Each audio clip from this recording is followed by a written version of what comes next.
The gymnasium at Ridgemont Elementary was decorated the way only a parent with unlimited resources and a broken heart could manage. Hand-blown glass lanterns strung from the rafters, a custom floral arch imported from a florist in Vancouver, and a cake that stood nearly 4 feet tall, designed to look like a lighthouse because Abby had once, maybe 3 years ago, said she thought lighthouses were pretty. That was the detail her mother had remembered. Not what Abby had asked for this year.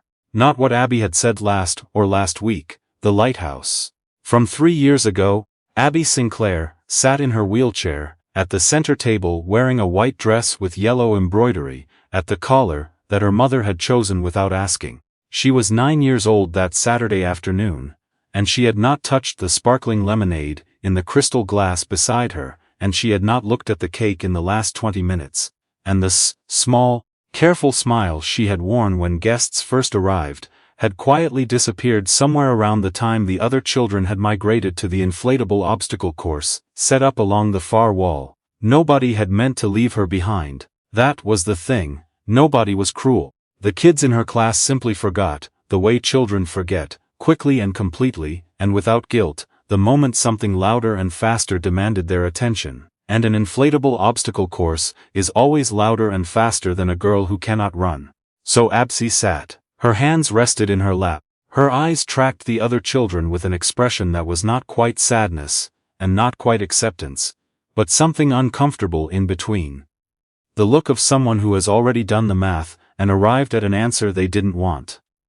Across the gymnasium, her mother was doing what her mother did best. Catherine Sinclair was 41 years old, and the founder of a mid-sized real estate development company that had spent the last decade reshaping the skylines of 3 cities in British Columbia. She was composed, precise and relentlessly prepared. She remembered the lighthouse detail, not because she was inattentive, but because her mind catalogued everything, tagged it, filed it, and sometimes retrieved the wrong version. She was standing near the entrance speaking with 2 of her senior partners, and a city councillor, who had offered to help fast-track permits for a waterfront project she'd been negotiating for 18 months. The conversation could not have happened at a worse time. Catherine knew that. She kept glancing toward Abby's table, reassuring herself with each glance that everything was fine. Everything was not fine. Abby had been in a wheelchair for 14 months. Before that, she had been the kind of child who wore out the soles of her shoes in 6 weeks flat. Always moving, always chasing something, always arriving home with grass stains on her knees and a story about it. She had loved gymnastics on Thursday evenings and swimming on Saturday mornings, and the creek behind their house, in Langley, where she liked to balance on the mossy rocks, while her mother pretended not to watch nervously from the bank. The accident happened on a Tuesday in October, an icy patch on the Trans-Canada near Chilliwack. Catherine had been driving. They had been on the way home from a specialist appointment in Vancouver. An appointment for Abby's mild scoliosis. Of all things, a routine check, nothing serious, the kind of appointment you forget about by the time you reach the highway. The truck that crossed into their lane was never going to stop in time. Catherine knew that in the half-second before impact. She knew, and she reached back instinctively with her right arm, though she couldn't have said why. There was nothing her arm could do. It was just the motion her body made. Abby survived. She woke up 3 days later in BC Children's Hospital with a spinal cord injury that her neurosurgeon explained carefully, gently, and with the particular kind of measured honesty that doctors learn to carry like a tool. The injury was incomplete, which meant some function remained, which meant the next years would involve rehabilitation and hard work and incremental progress, and no guarantees. Catherine had sat in that hospital chair and listened to everything the surgeon said and nodded in all the right places, and then, when the surgeon left, she had allowed herself 45 seconds to fall apart. Then she stopped. She had things to organize. In the 14 months since, Catherine had organized everything she could reach. The best rehabilitation facility in the Lower Mainland. A physiotherapist, who worked exclusively with pediatric spinal injuries and had a waiting list, Catherine had cut through with a single conversation. A home renovation that widened every doorway and installed a lift and turned Abby's bedroom into something from an architectural magazine. Adaptive equipment, private tutors, a child psychologist, a support group, a wheelchair that cost more than some people's cars. And now this birthday party, which had cost more than Catherine cared to calculate, and which was supposed to show Abby that her life was still full, still beautiful, still worth celebrating at the same scale as before. Catherine had confused scale with love. She would understand this later. For now, she was across the gymnasium, watching her daughter from a distance of 30 feet, and telling herself the distance was temporary. It was a man named Russell Adler who noticed first. Russell was 43 years old, and worked as an occupational therapist at a rehabilitation center in Burnaby. He had come to the party because his son, Ben, was in Abby's class at Ridgemont Elementary, and Ben had been assigned the seat next to Abby's in September. And in the way that 7-year-olds sometimes build friendships without any of the complicated architecture adults require, they had simply become friends. Ben had asked to come. Russell had said yes without hesitation. Russell was a widower. His wife, Christine, had died of ovarian cancer 2 years earlier, 8 months after diagnosis, in the particular brutal way that some cancers operate, quietly, then all at once. He had raised Ben alone since then, working 4 days a week to leave 1 day for the things a 7-year-old needs that cannot be scheduled. He was not a man who made a production of hardship. He had simply absorbed it, rearranged himself around the absence, and continued. He knew bodies. More specifically, he knew how people held themselves when they were trying not to feel what they were feeling. He had spent 15 years reading the posture of people learning to live differently inside their own skin. The particular tightening around the shoulders. The way the gaze dropped a few degrees below what was actually being looked at. He saw it in Abby from across the room, before he consciously registered what he was seeing. His brain flagged it, the way it always did. A shape that didn't fit the noise around it. Ben was beside him, eating a small plate of crackers, with the serious concentration that certain children bring to food. "Hey," Russell said quietly, crouching down to Ben's level. "See your friend Abby over there?" Ben looked up, looked across the room, looked back at his father with an expression that suggested he had also noticed and simply hadn't known what to do about it. "She's by herself," he said. "She is," Russell said. "You want to go say hi?"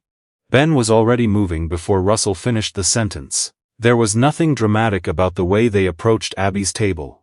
No announcement, no performance. Russell walked beside Ben at a pace that was unhurried and easy, the way you walk toward someone you already know, and when they arrived, Russell pulled out a chair, sat down, rested his elbows on the table and said, "That is a seriously impressive cake.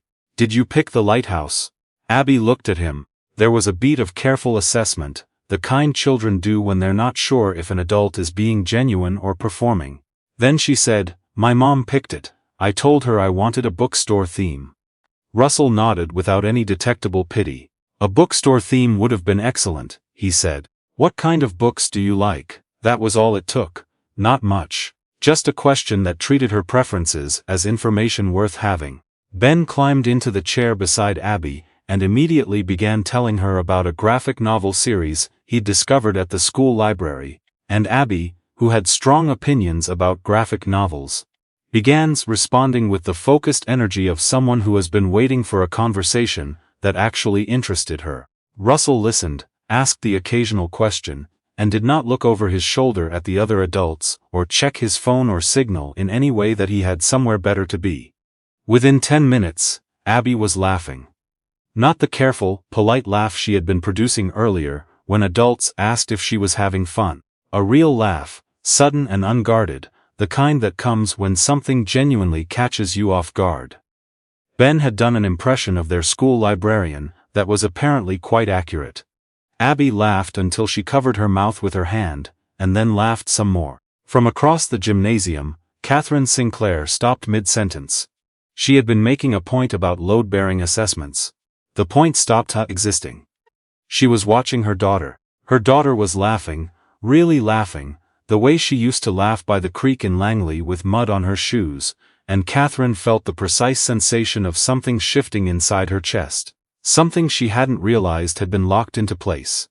She made an excuse. She said she needed to check on the catering. Her colleagues nodded, and she crossed the gymnasium, and for a moment she simply stood a few feet from Abby's table, and watched without being noticed. The man sitting with her daughter was leaning forward, gesturing with his hands as he described something, and Abby was listening with her whole body.